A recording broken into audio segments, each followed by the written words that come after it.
지금부터 말씀을 시작하도록 하겠습니다. 날씨가 많이 풀린 것 같아서 조금 저희가 아무래도 교회가 조금 지하고 이렇게 약간 맹골의 느낌이 있다 보니까 항상 이렇게 추울 것 같아가지고 항상 신경 쓰였는데 날이 좀 풀렸다 생각해도 좀 싸늘하긴 싸늘하네요. 아무튼 더 날씨가 풀려서 저희 이렇게 함께 예배하는 자리도 더 따뜻해졌으면 좋겠는데요. 여러분 한 주간 물론 잘 지내다가 오셨을 줄 믿습니다. 그래서 여러분들의 한 주간의 은혜를 저희들이 또 묵상해보면서 또 저번 시간에 저희들이 배웠던 것들을 한번 돌이켜보면서 말씀을 시작했으면 좋겠는데요. 저번 시간에 설교를 통해서 우리가 하나님이 우리한테 주신 은혜가 그 무엇과도 바꿀 수 없는 기적이고, 그리고 그 은혜를 통해서만이 우리가 구원에 이룰 수 있다라고 저희들이 배웠습니다. 그리고 그 은혜는 아무도 할 수가 없죠. 하나님의 주권적인 역사이고 하나님만이 하실 수 있는 일이라는 것을 배웠는데, 그렇게 부르심에 있어서 하나님은 맹목적으로 부르시는 것이 아니라 목적성이 분명히 있다라고 저희들이 배웠죠. 그러니까 사도 바울의 경우에는 구체적이었어요. 그러니까 이방인의 사도로 세우겠다라는 하나님의 목적성이 있었고, 또 우리의 삶 속에서도 동일한 하나님의 목적이 있기 때문에 우리가 그런 것들을 함께 찾아가자라는 말씀을 드렸었는데요. 오늘의 말씀은 좀 이제 오늘 본문의 후반부 부분이죠. 그러니까 저희들이 한 15절, 그러니까 16절 절반 정도까지를 봤다라면은 그 이하 부분을 저희들이 오늘은 보기를 원하는데요. 그러니까 이런 부분이죠. 16절을 보시면 그의 아들을 이방에 전하기 위하여 그를 내 속에 나타내시기를 기뻐하셨을 때에 그 이후입니다. 내가 곧 혈육과 의논하지 아니하고 또 나보다 먼저 사도된 자들을 만나려고 예루살렘으로 가지 아니하고 아라비아로 갔다가 다시 다메섹으로 돌아갔다라는 이 내용을 가지고 오늘 설교를 좀 하려고 해요. 먼저 우리들이 오늘의 본문을 저희들이 이해하기 위해서 반드시 필요한 것은 바울이 그 복음을 하나님과, 그러니까 예수님과의 그 만남이죠. 그 복음을 어떻게 이해했는가, 이것을 우리들이 먼저 캐치를 해야 됩니다. 여러분들이 여기서 느끼실 수 있는 것은 이런 거죠. 그리스도와의 만남, 예수님과의 만남이 사도 바울에게는 절대적이었다라는 것을 여러분들은 알 수가 있습니다. 그러니까 그에게는 아무도 필요가 없었던 거예요. 예수 그리스도의 만남 이외에는 아무것도 필요 없었고 아무도 필요가 없었던 것입니다. 우리가 오늘 이 본문을 통해서 사도 바울이 회심하고 나서, 그러니까 다메섹으로 예수 믿는 자들을 잡으러 갔잖아요. 사도행전 9장에 잘 나오고 있죠.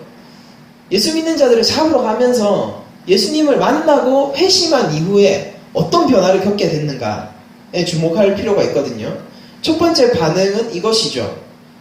혈육과 의논하지 않았다라는 것입니다. 이것은 혈육이라는 것은, 우리는 지금 혈육이라고 하면 가족을 이야기하잖아요. 근데 여기서 얘기하는 것은 혈과 육으로 된 사람을 얘기하는 거예요. 그러니까 아무하고도, 그 누구하고도 의논하지 않았다라고 얘기를 하고 있고, 그리고 또 사도들도 만나려고 하지 않았다라는 게 두 번째 반응이에요. 첫 번째 반응이에요. 그리고 두 번째 반응은 아라비아로 갔던 것이 사도 바울의 두 번째 반응입니다. 왜 아라비아로 갔을까요? 우리가 그런 것들을 이번 시간에 한번 알아보려고 합니다. 먼저 첫 번째, 사도 바울이 그 누구하고도 의논하지 않고 또 사도들을 만나려고도 하지 않았던 것에는, 제가 앞서 말씀드린 것처럼 예수 그리스도의 만남이 절대적이고 그 그리스도의 만남이 자신에게 모든 권위를 상정해 줬기 때문이에요. 그러니까 상의한다라는 것은 우리가 지금 생각하면 이런 거잖아요. 누구와 어떤 일을 이야기하고 서로 의견을 맞추고 조율하고 이런 것들을 우리가 상의한다라고 저희들이 알고 있는데, 여기서 말하는 상의한다라는 말은 조금 다른 의미를 가지고 있어요. 그게 뭐냐면은 어떤 권위자 있죠. 권위자에게 만약에 나한테 이적이나 기사나 환상 이런 것들이 있으면은 이것이 정말로 성경적으로 권위 있는 것인가를 확인하기 위해서 그 권위가 있는 사람들이 누구였겠어요? 사도들이었단 말이에요. 사도들한테 자격이 있고 권위가 있는 사도들에게 그런 것들을 확인을 했었단 말입니다. 그래서 상의했다라고 얘기를 하는 거거든요. 그러니까 바울은 그런 것들을 하려고 하지 않았다라는 거예요. 사도뿐만이 아니라 그 누구한테도 그런 것들을 점검받지 않았다라는 거예요. 그 이유는 간단합니다. 그가 만난 그리스도보다 큰 권위는 없기 때문이에요. 그 누구도 그리스도의 만남을 해석하거나 그 누구도 그것이 옳다 그르다 할 수 있는 사람이 없었다라는 겁니다. 그러니까 당시에 유대주의자들은 이런 주장을 했을 거예요.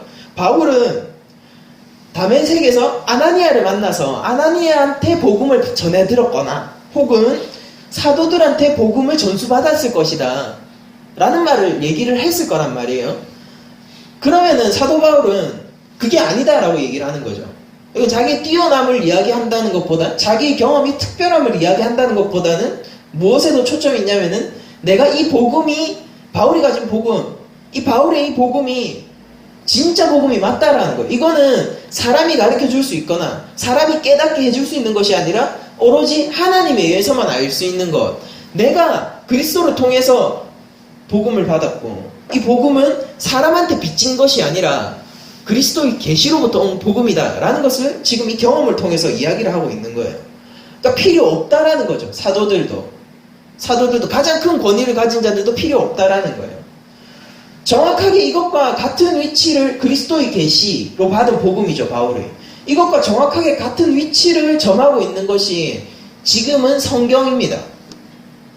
그러니까 성경은 그 누구한테도 평가받지 않아요. 그러니까 우리들은 성경을 평가하잖아요. 평가합니다. 사람들도 성경을 평가해요. 그러나 그 본질은, 영적 본질은 어떤 것이냐면은 성경은 최종 권위를 가지고 있기 때문에 그 무엇에게도 평가받지 않습니다. 더 정확하게 얘기하자면은 그 무엇도 성경을 제대로 해석할 수 없다라고 얘기하는 편이 나을 거예요. 그러니까 성경 그 자체로 하나님의 말씀이기 때문에 곧 그리스도를 품고 있는, 그리스도를 나타내는 계시이기 때문에 이 말씀은 그 무엇으로도 깨달을 수 없고요. 그 무엇으로도 해석할 수가 없는 하나님의 신적인 영역에 속한 하나님의 계시란 말이에요. 그러니까 하나님은 우리한테 이런 말씀을 주면서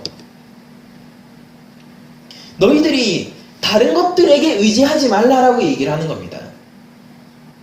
네가 무엇을 의지하고 있니? 라고 물어보는 거예요. 우리는 쉽게 다른 것들에게 의지하죠. 아주 세속적으로 나가면은 우리는 돈에 의지할 수밖에 없죠. 아주 세속적으로 나가면은. 그러나 조금 더 고차원적으로 고상하게 나가면 우리 무엇에 의지합니까? 철학에 의지하죠. 시대 정신에 의지하죠. 도덕에 의지합니다.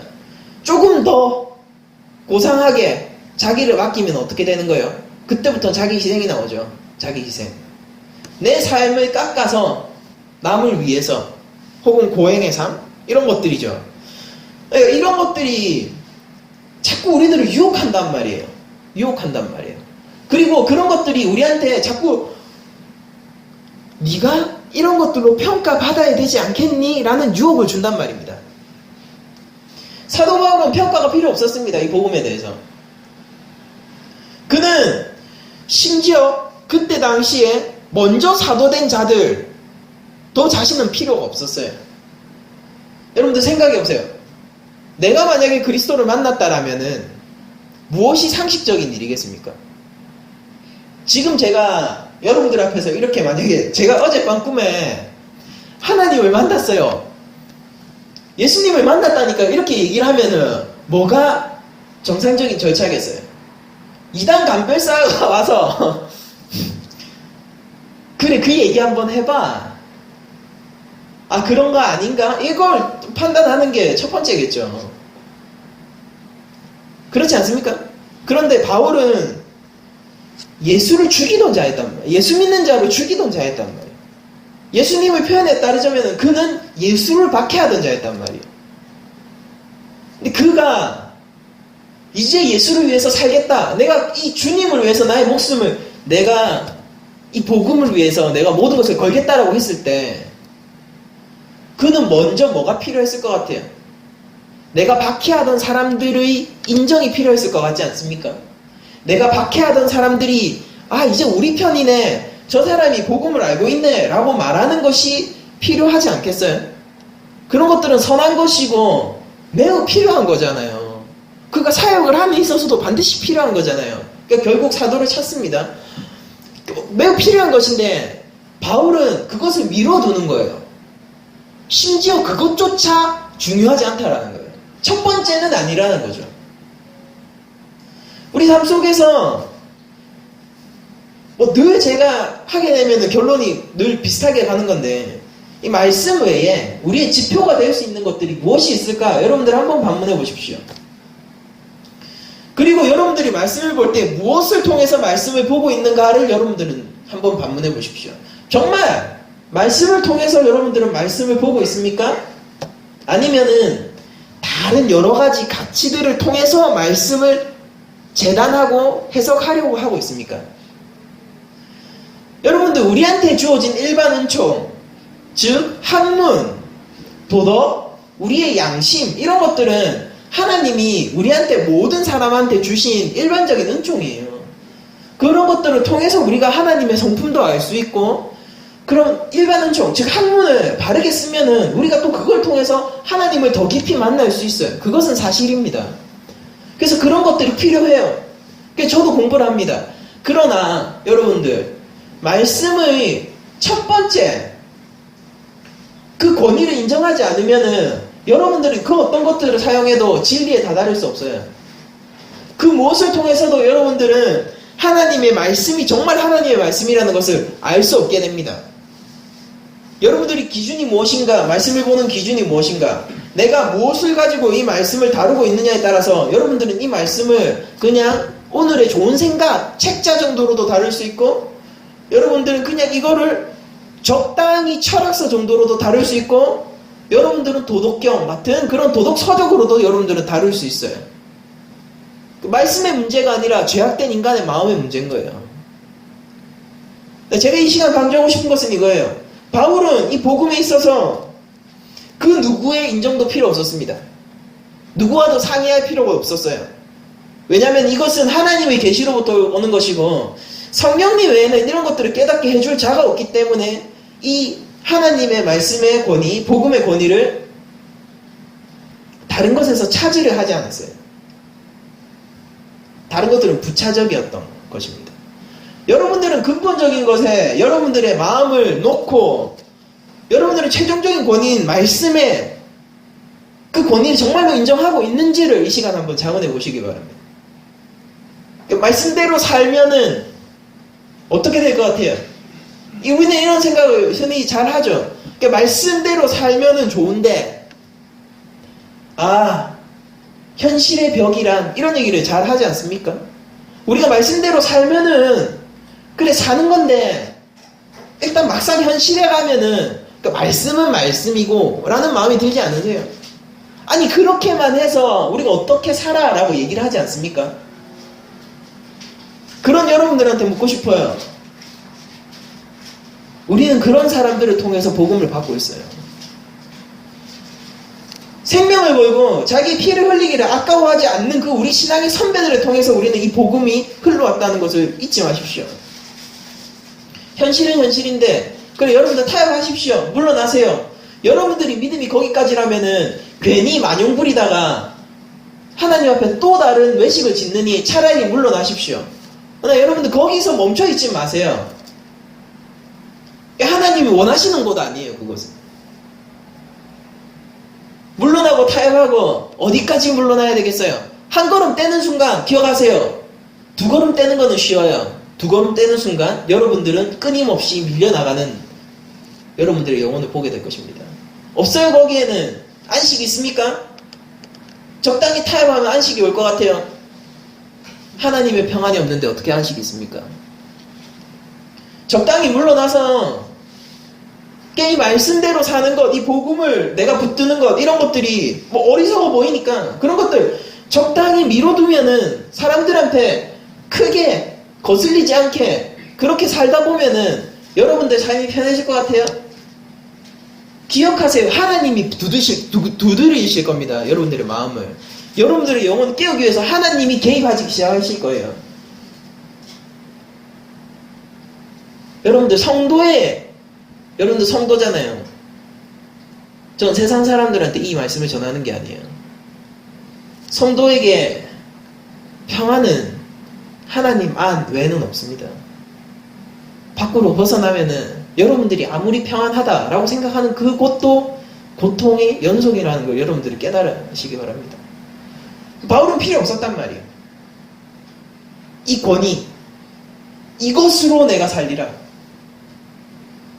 그리스도의 계시, 그것으로 내가 살리라.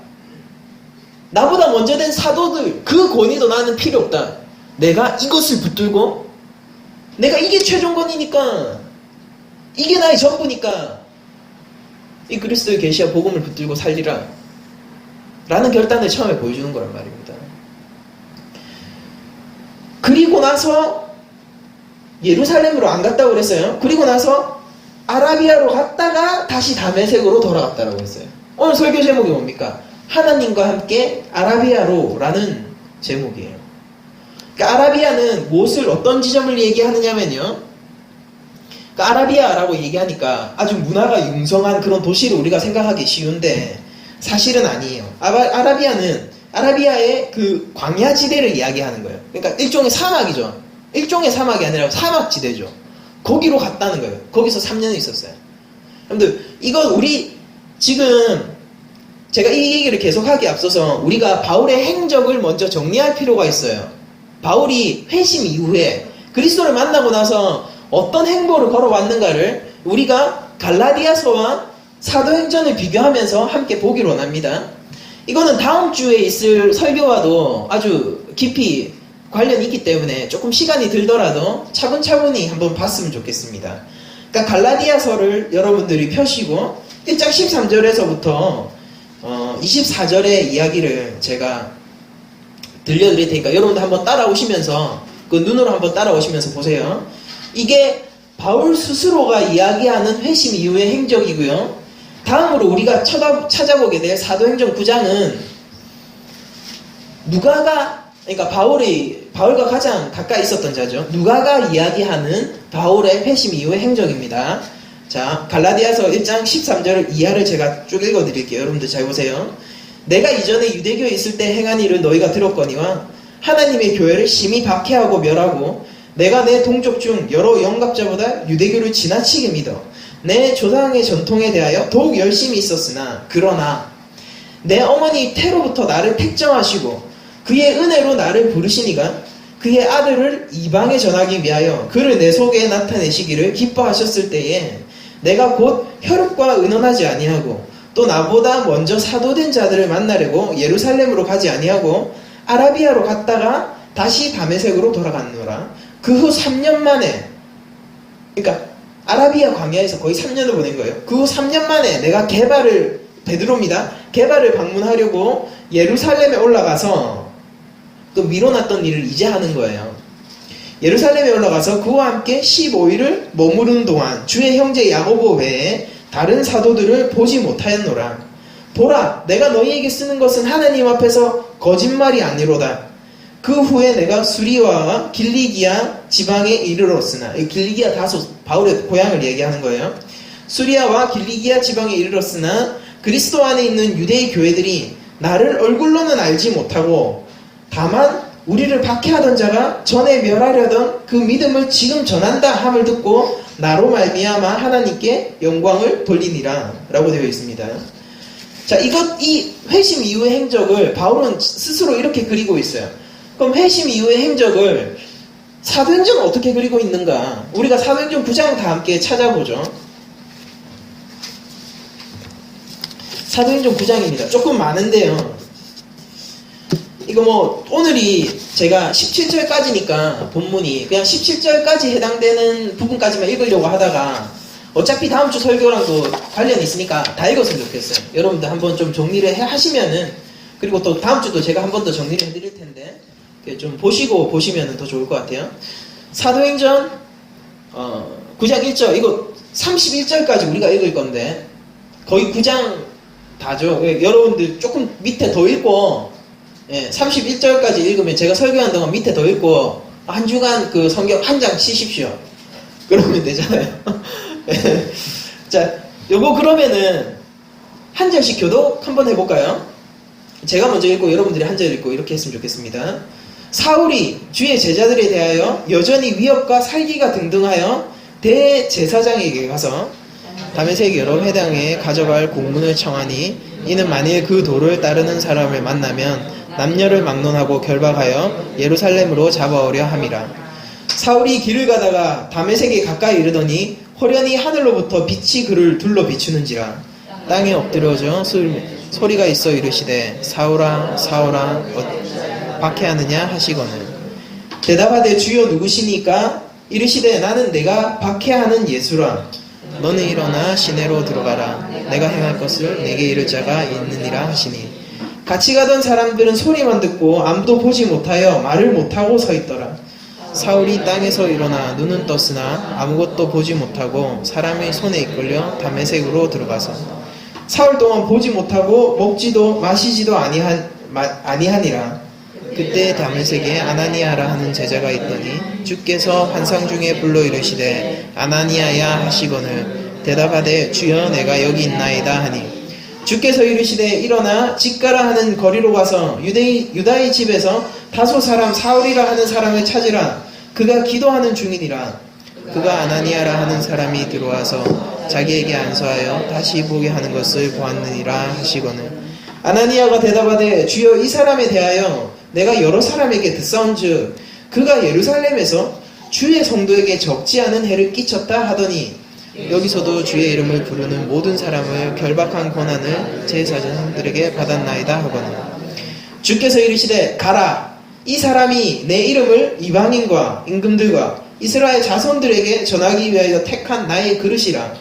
그가 내 이름을 위하여 얼마나 고난을 받아야 할 것을 내가 그에게 보이리라 하시니 아나니아가 떠나 그 집에 들어가서 그에게 안수하여 이르되 형제 사울아 주 곧 내가 오는 길에 나타나셨던 예수께서 나를 보내어 너로 다시 보게 하시고 성령으로 충만하게 하신다 하니 즉시 사울의 눈에서 비늘 같은 것이 벗어져 다시 보게 된지라. 일어나 세례를 받고 음식을 먹음에 강건하여지니라.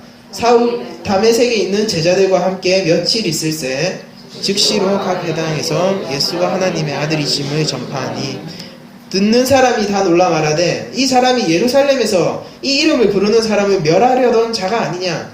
여기 온 것도 그들을 결박하여 대제사장들에게 끌고 가고자 함이 아니더냐 하더라. 힘을 얻어 예수를 그리스도라 증언하여 다메섹에 사는 유대인들을 당혹하게 하니라.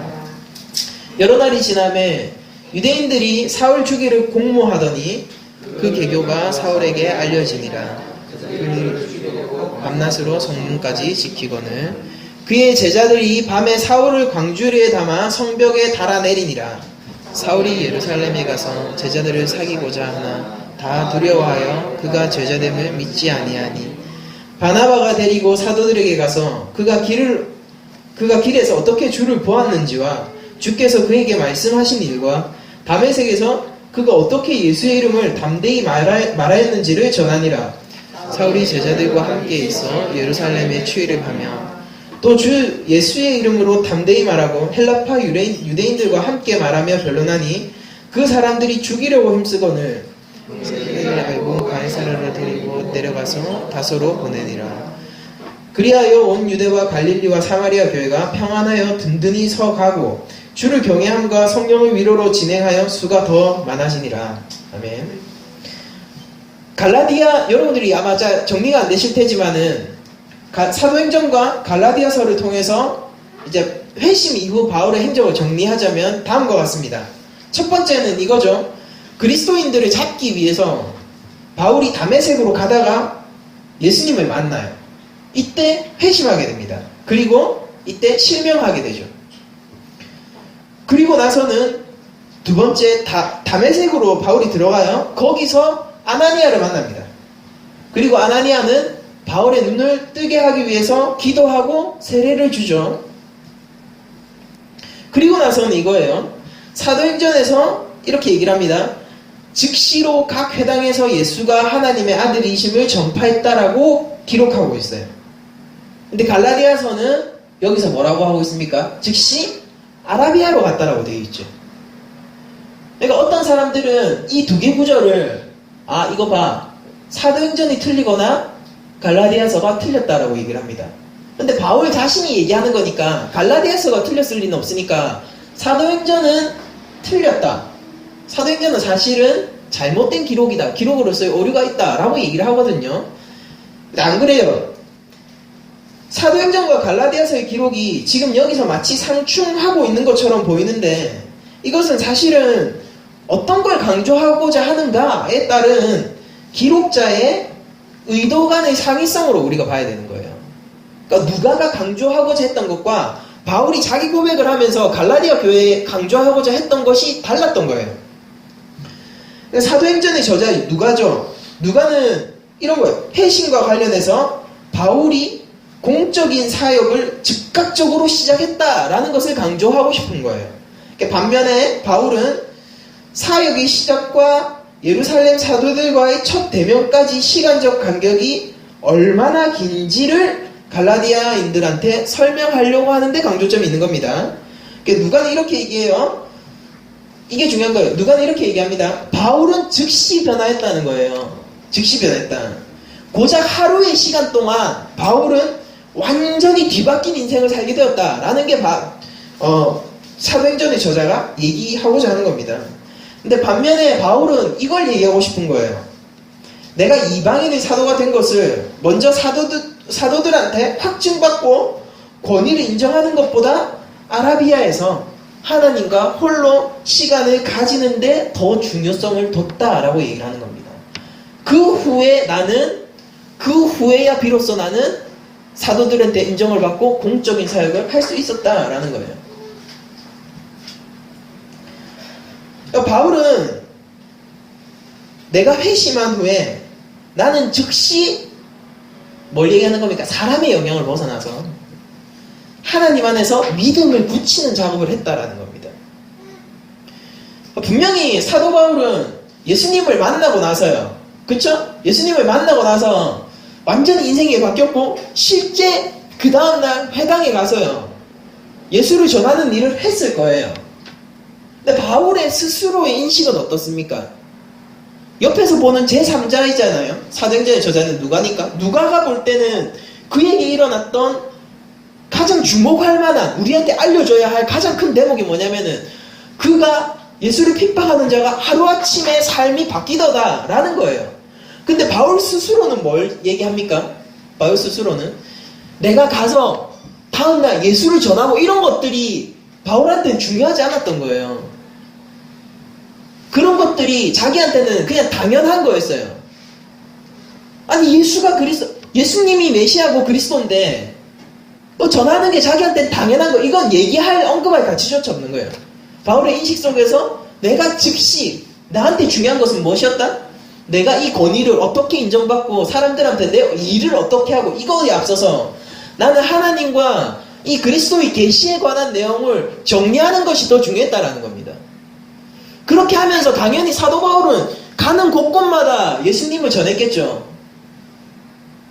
곳곳마다 예수님을 눈 뜨고 일어나면 그리스도를 전했을 것이고, 보세요. 그렇게 열정을 가진 진짜 지구 끝까지라도 예수 믿는 자를 잡아가지고 무릎 꿇리려 했던 그 사도 바울의 열심이 한순간 딱 뒤바뀌면 어떻게 되겠습니까? 얘 땅 끝까지 예수 그리스도를 전하려고 하지 않겠어요? 근데 그게 그냥 사도 바울한테는 그냥 자기가 할 일이었고 별거 아닌 일이었다는 겁니다. 그러니까 자랑이 아니었어요. 그러니까 사도 바울은 언급하지 않는 거예요. 자기의 자랑은 뭐예요? 그리고 자기가 알려주고자 하는 건 뭐예요? 그리스도의 계시를, 그 믿음을 내 안에서 굳히는 것, 너희도 그렇게 굳혀라 라는 것입니다. 여러분들, 우리는 회심 이후에 이제 그 다음을 보면 회심 이후에 3년 동안 바울은 다메섹을 2번 떠나요. 1차적으로는 아라비아에서 하나님과 독대하는 시간을 가지기 위해서 떠났습니다. 그리고 두 번째 떠나는 것은 그의 목숨을 노리는 자들을 피해서, 그러니까 예수를 전하니까 죽이려고 했죠, 사람들이. 그러니까 광주리에 달아갖고 도망치고 막 이렇게 하지 않습니까? 그래서 그의 목숨을 노리는 자들을 피해서 예루살렘으로 방문하기 위해서 이제 다메섹을 또 떠나게 돼요. 근데 거의 우리들이 볼 때 그 두 번째 떠남이 거의 3년 말쯤이라고 생각을 하는 거예요. 그 실질적으로 거의 3년의 시간을 아라비아 광야에서 보냈다라고 우리들이 보거든요. 그러니까 바울이 기독교인이 된 사건은 유대인들을 동요하게 만들었고, 그냥 동요하는 것뿐만이 아니라 그의 영향력을 경계한 바리새인들이 죽이려고까지 할 정도로 큰 영향을 끼쳤단 말이에요. 그러니까 그 정도로 강력하고 충격적인 사건이었어요. 사도행전의 증언에 따르면은 이 사건이 여러 날 지난 후, 사도행전 9장 23절이죠. 그러니까 지난 후에 일어난 일이고, 그 간격에 바울의 고백에 따르면은 3년 정도가 되겠죠. 그 3년간 바울에게는 제자가 생길 정도로 영향력이 커졌다라는 것을 우리가 볼 수 있습니다.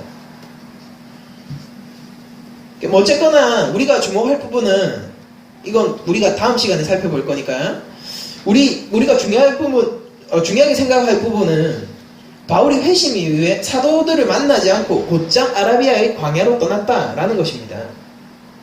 그러니까 다메섹 성의 이제 북동쪽 그리고 남동쪽에 이제 사막이 위치하고 있었거든요. 그 광야예요. 그걸 지칭하고 있는 것인데, 황량하고 인적이 없고 그곳에서 3년의 시간을 사도 바울은 하나님과 만나는 시간을 가졌습니다.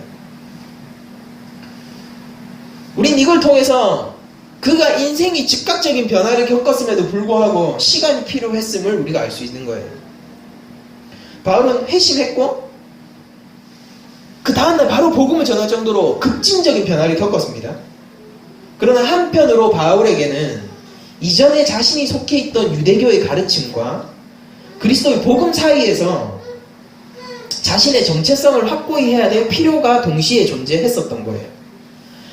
3년 동안 바울이 무엇을 했을까? 그것은 아주 간단합니다. 그는 3년 동안 그리스도의 계시적 관점에서 율법을 이해했을 것이고요. 모세의 가르침이죠. 그리고 선지자들의 가르침을 통해서 그리스도가 어떤 분인지를 배울 필요가 있었던 거예요. 말씀을 탐독했을 거예요. 구약을 얘기하는 거겠죠. 그리고 그리스도의 만남을 통해서 그 이후에 그리스도 부활하신 예수님과 얼마나 자주 얼만큼 시간을 보냈는지는 모르겠지만은, 그러나 그리스도와의 그 관계를 통해서, 그리스도의 계시를 통해서 그는 점차적으로 성경이 이야기하고자 하는 것이 어떤 것이고, 자신의 유대교 신앙에서 그게 구약을 가지고 있잖아요. 유대교 신앙이. 그러니까 문제가 되는 거예요. 유대교 신앙에서 내가 어떻게 그리스도의 사도가 될 것인가 라는 정체성의 변화를 그 광야의 3년 기간 동안에 굳건히 다졌던 거예요. 그것은 그리스도 안에서 자라나는 시간이었고, 하나님과 동때하면서 하나님과 함께 걷는 시간이었습니다. 그러니까 이전의 나를 벗어나가는 시간이고 하나님의 말씀을 청종하는 시간이었어요. 그러니까 하나님과 걷는 시간은 모두 다 일종의 광야의 시간이에요. 그러니까 여러분들도 지금 바울처럼 그런 광야의 시간을 걷고 있는 것입니다. 이것은 쉬운 길이 아니에요. 광야의 길이 끝나면 그것은 그것대로 더 문제예요. 보세요. 광야를 끝내고 오니까 목숨이 노려지는 사도의 삶을 살게 되잖아요. 여러분들도 그리스도와 함께 광야의 시간을 거쳐야 합니다. 왜 예수 믿고 나서 자꾸 이렇게 되냐고요? 아니, 잘하던 것도 이제 잘 못하겠고, 예수 믿고 나서 조금 적당히 눈 감을 수 있는 것도 나는 더 이상 눈 감지 못하게 됐고, 사는 게 더 불편해지고, 예수 믿고 나서 잘 되던 사업도 무너지고, 예수 믿고 나서 집에 우환도 닥치고, 그런 일들이 왜 일어나냐라는 거죠. 저주입니까? 그 고난들이 결코 저주가 아닙니다.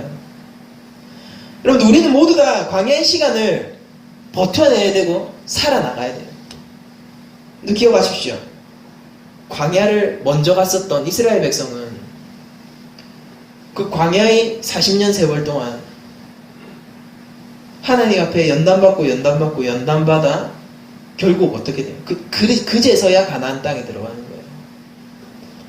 가나안 땅에 들어가면은 그러면은 야 이제 적과 꿀이 흐르는 땅이니까 사도 바울은 와 이제 내가 사도가 되었으니까 기뻐할 일이 있을 것 같습니까? 사도 바울은 생명을 걸고 복음을 전하는 일을 하게 되고 이스라엘 백성은 가나안에 들어가는 순간 전쟁을 하게 됩니다. 이게 성도의 삶이에요. 이 삶이 두렵다라면은 가지 마십시오. 괜찮습니다. 그러나 제가 말씀드리고 싶은 것은 이 삶이야말로 정말로 젖과 꿀이 흐르는 그 땅의 삶이라는 겁니다. 그런데 우리의 안식이 어디 있습니까? 우리의 안식이 어디 있어요? 우리 안식은 오로지 그리스도 안에 있고 하나님 안에 있는 거 아닙니까? 하나님의 그 은혜 안에서 우리가 안식하게 되는 거예요. 왜 자꾸 우리는 광야의 삶을 살면서 마치 세상과 싸우는 듯한 모양새를 취하게 되는지 아세요? 그것은 이제 우리가 더 이상 세상이 좋아하는 것을 좋아하지 않기 때문이에요. 세상이 가치라고 여기는 것을 가치라고 여기지 않기 때문입니다. 세상이 함께 기뻐하는 것으로 함께 기뻐할 수 없게 된 거예요. 외로운 사람이 되어버리는 겁니다. 그 세상이 슬퍼하는 것에 슬퍼하지 않아요. 전혀 세상하고 공감이 안 되는 거예요.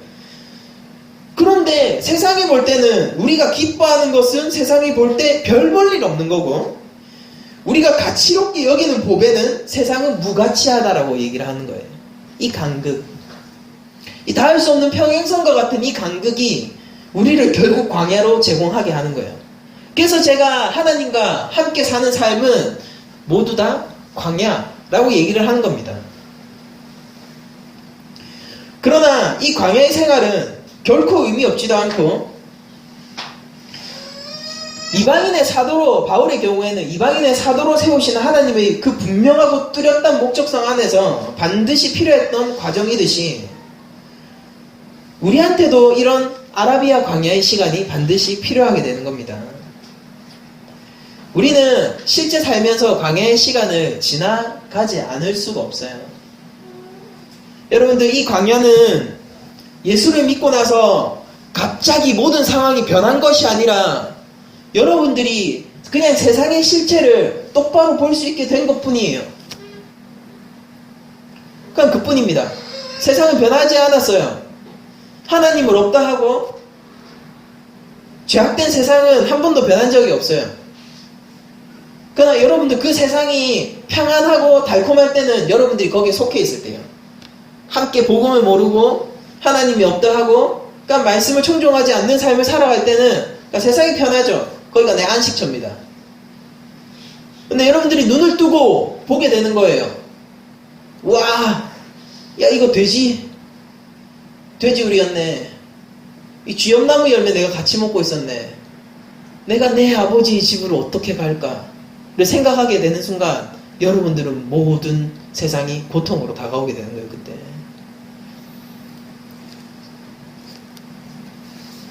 이것은 반드시 필요한 싸움이에요.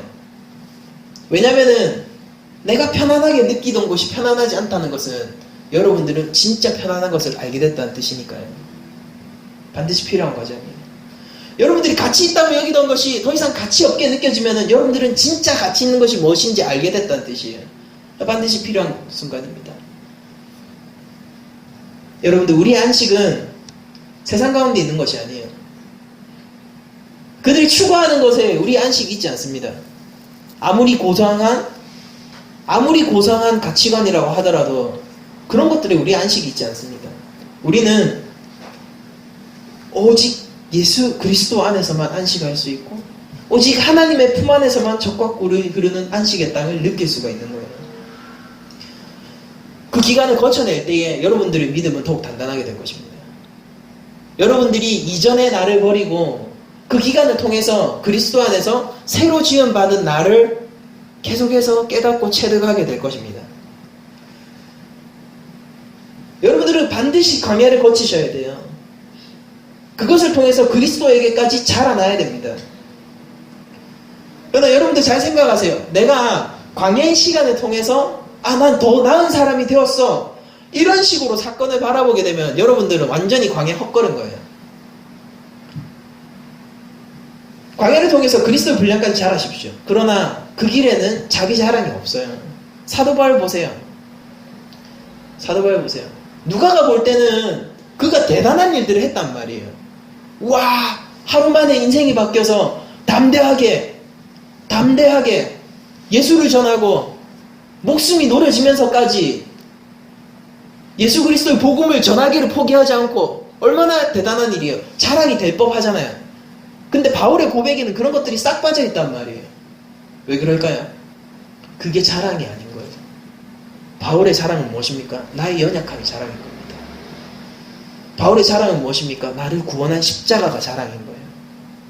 바울은 자랑할 만한 것을 자랑했고 그것의 가치는 나의 생명보다 큰 것이임을 알았기 때문에 그 삶에 있어서 그 어떤 자랑도 없었어요. 자꾸 광야의 삶을 우리가 오해해서 이런 것들을 통해서 내가 더 인내심이 성장했으니까 됐어. 거기서 멈추면은 여러분들은 광야 헛진한 거예요. 광야의 삶을 통해서 여러분들의 성장이 있을 거예요. 뭐 인내심도 성장할 거고 여러분들이 세상을 바라보는 관점들도 틀려질 거고 그러나 그 모든 것들을 하나님 앞에 감사와 찬양으로 돌려낼 수 있는 사람이 되어야 될 것입니다. 그리고 또한 그런 여러분들의 성장을 통해서 여러분들은 더 낮은 자가 될 것이고요. 여러분들의 성장을 통해서 더 약한 자가 될 것이고요. 여러분들의 성장을 통해서 내가 그리스도 외에는 내세울 게 없는 사람이 될 거예요. 더 하나님 의존적, 내가 복음 없이는 살 수 없는 자, 그렇게 성장하게 될 것입니다. 이게 광야의 의미고 목적성이에요. 여러분들, 우리는 하나님과 함께 아라비아로 가야 합니다. 떠나야 합니다. 다른 것들에게 평가받으려고 하지 마세요. 그 무엇도 여러분들을 평가할 수 없습니다. 여러분들이 성도인 이상 그 무엇도 여러분들을 재단하거나 평가할 수 없어요. 세상은 여러분들을 향해서 자꾸 재단하고 평가하고 이런저런 판결들을 내릴 거예요. 그러나 여러분들 자꾸 세상의 법정을 의식하지 마십시오. 여러분들은 최종적으로 하나님의 법정 앞에 서십시오. 여러분들 하나님이 볼 때에 하나님 앞에 바른 자가 되십시오. 무엇을 자랑하시렵니까? 여러분들 복음을 자랑하십시오. 하나님이 내 삶을 무슨 이런 고통을 왜 주시지? 이런 고난을 왜 주시지? 자꾸 그런 생각하지 마세요.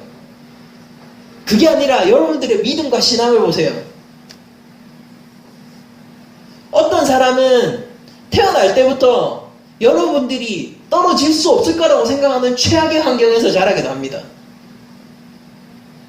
그러나 그 환경이 그리스도께로 그를 인도한다면은 그것이 왜 나쁜 환경이겠어요? 어떤 사람은 날 때부터 흙수저가 아니라 그냥 수저 없이 태어나서 땅바닥 벅벅 긁으면서 사는 사람들도 있어요. 저주받은 사람입니까? 그가 그것으로 말미암아 예수 그리스도를 알고 그에게 믿음이 생겼다면은 무엇과 그 삶을 바꿀 수 있겠어요?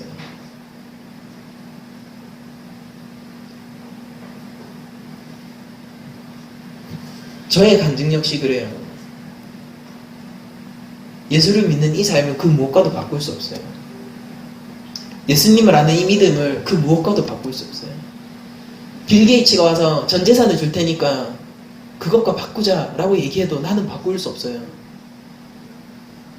우리가 가진 게 이겁니다. 여러분들 하나님과 독대하십시오. 하나님의 말씀에 의해서 여러분들이 평가받으십시오. 다른 가치관이 아니라 하나님의 말씀에 의해서 여러분들의 삶을 끌고 가십시오. 이 세상이 광야라면은 여러분들 기뻐하고 찬양하세요. 하나님이 나에게 이 세상을 보여주시고 계시구나. 그리고 그때 여러분들을 위로하고 세상이 줄 수 없는 평안 가운데로 인도하시는 하나님을 볼 수 있게 될 거예요. 저는 결코 여러분들한테 고난이 없다라고 얘기하지 않습니다. 성도의 지표는 고난이에요. 고난받지 않는 성도가 어떻게 성도예요?